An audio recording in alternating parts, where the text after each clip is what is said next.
खबर टीकमगढ़ जिले के जतारा से है, जहां सीएम राइज स्कूल में पदस्थ यशवंत पटेल, जो कि राजनीति शास्त्र से नियुक्त हैं, इन्होंने आरोप लगाया है कि इनका नाम अतिशेष की सूची में प्रदर्शित है।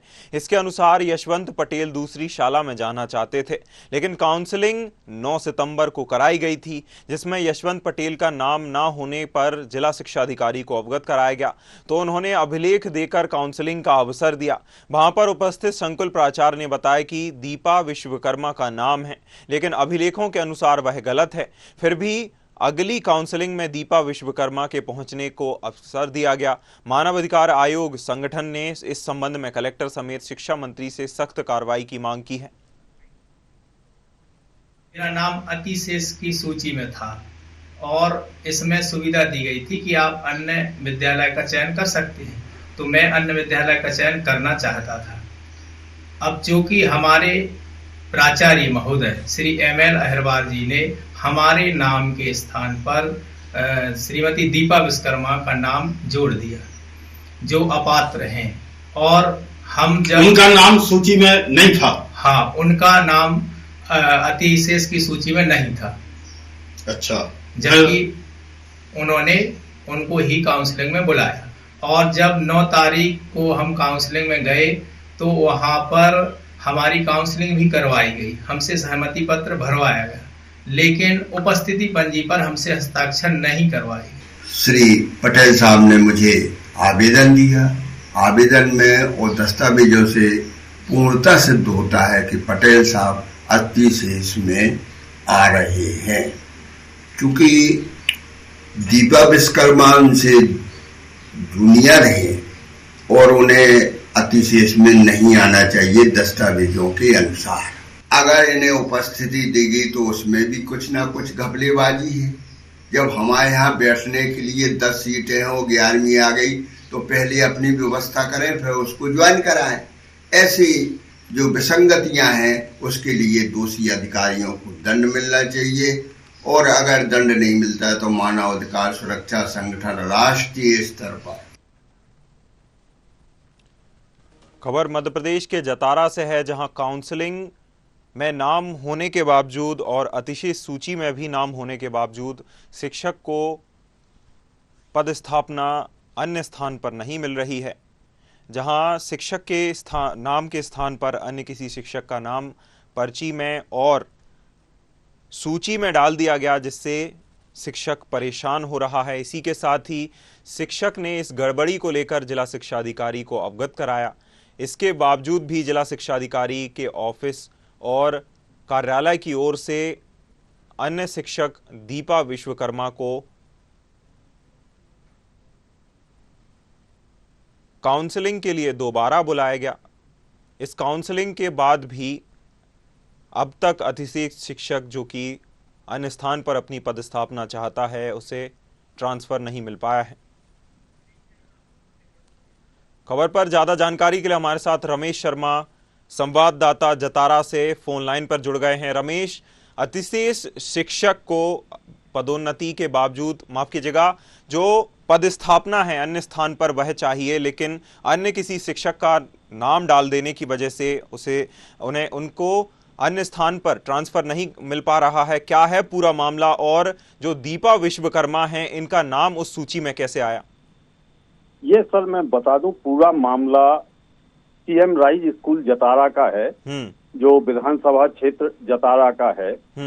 यहाँ जो है प्राचार्य हैं एमएल अहिरवार, जिनका रिटायरमेंट इसी महीने है।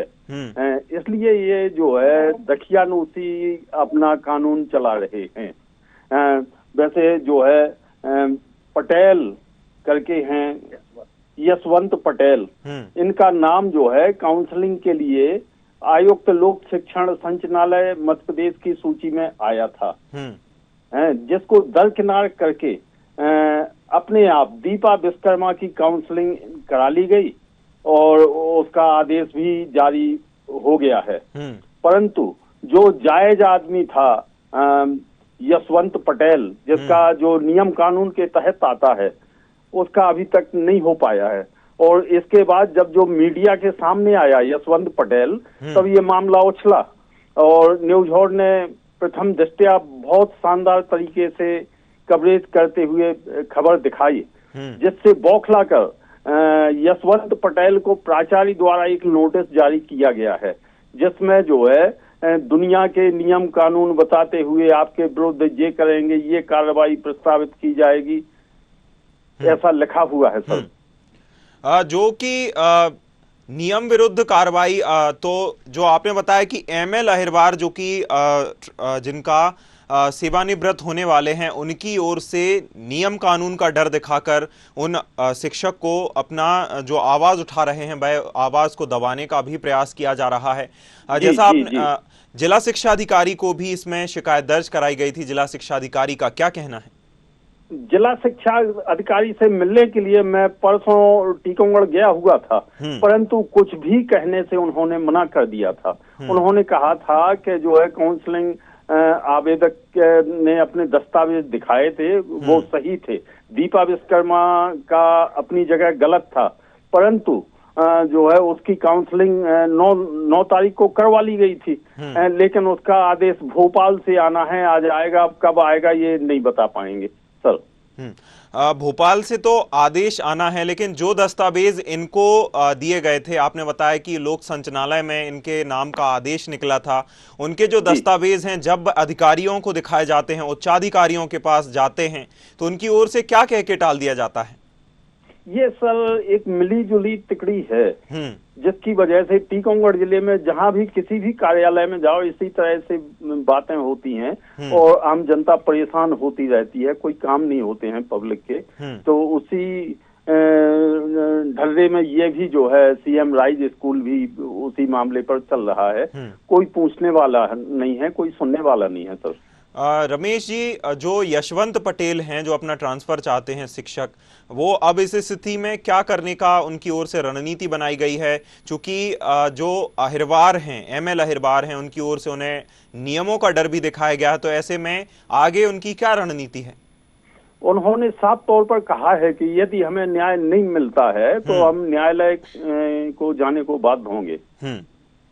न्यायालय का रास्ता तो ठीक है, लेकिन अगर उच्चाधिकारी भी उनकी मांग नहीं सुन रहे और अगर उनसे सवाल किए जाते हैं तो वह जवाब भी नहीं देते, ऐसे में अधिकारियों को उनकी जवाबदेही तय करने के लिए किसी यशवंत जी की ओर से किसी जनप्रतिनिधि को शिकायत दर्ज कराई गई हो, किसी नेता को शिकायत दर्ज कराई गई हो? अंतर्राष्ट्रीय मानव सुरक्षा संगठन के प्रदेश प्रमुख सचिव थे, वो मिले थे, तो उन्होंने अपना पूरा बाकिया सुनाया, उनको लिखित में सारी पत्रावली उपलब्ध कराई, तो उसकी वजह से और जो है बौखलाहट बढ़ी हुई है कि तुम मीडिया में गए, मानव अधिकार सुरक्षा संगठन वालों को ये कर्मचारी नियम के विरुद्ध है, क्यों ना आपके विरुद्ध ये कार्रवाई की जाए, वो कार्रवाई की जाए, इस तरह से जो है डरा धमकाया जा रहा है संबंधी जन को। बिल्कुल, नियम के अनुसार कार्रवाई ना करते हुए डराने और धमकाने का, सीधा सीधा दबाव बनाने का कहीं ना कहीं प्रयास प्राचार्य की ओर से किया जा रहा है।